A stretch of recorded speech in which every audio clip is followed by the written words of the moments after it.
ቴሌግራም መክፈል ጀምሯል። ስራውን መጀመሪያ የፈለጋችሁት ቪዲዮ እስከ መጨረሻ እዩት። ሊንኩን ባዮ ላይ አስቀምጬላችሁ ፕሮፋይል ስር ትገቡና ቴሌግራሙ ይሆንና ሊንኩን እዚህ ጋር ያለው ሊንክ ተነኩትና ወደ ቴሌግራም ይወስዳችኋል ማለት ነው። ሊንኩን ተነኩትና ወደ ቴሌግራም ይወስዳችኋል። ልክ ሊንኩን እንደነካችሁት ኦሳማ ኦንላይን የሚለውን ቴሌግራም ላይ ይወስዳችኋል። እዚህ ትገባላችሁ ማለት ነው። ልክ እንደገባችሁ ሊንኩን ይኸው ከላይ አስቀምጬላችኋለሁ። እንደምታዩት ይኸውና ሊንኩ ይሄኛው ነው። ይሄኛውን ትጫኑትና ይወስዳችኋል ወደ አፕ ስቶር በቀላሉ ለማውረድ ማለት ነው። በፕሮፋይል ስራ አድርጌላችኋለሁ ማለት ነው። ስለዚህ አሁን ደግሞ ወደ ፕሌይ ስቶር እንሂድና እዚህ ጋር ኮንሶ ኮሚኒቲ የሚለውን ቴሌግራም ተነክታላችሁ ማለት ነው። ከዛ በኋላ ዳውንሎድ እስከሚሆን ትጠብቃላችሁ ማለት ነው።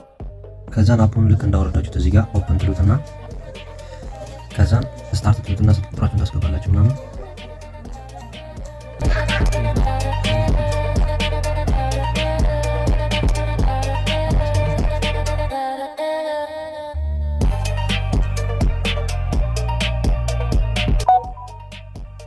ከዛን እዚህ ጋር መርሳት የሌለባችሁ ነገር እዚህ ጋር ማስቀምጥላችሁን ሪፈራል ኮድ ታስገባላችሁ ማለት ነው። እንዲህ ትሉትና እነዚህ ይከፍትላችኋል ማለት ነው። አካውንቱ ማለት ነው። አካውንቱን ከፍቷል። ቀጣይ ደግሞ እንዴት እንደምትሰሩ ቪዲዮ ስላላችኋለሁ ፓርት 2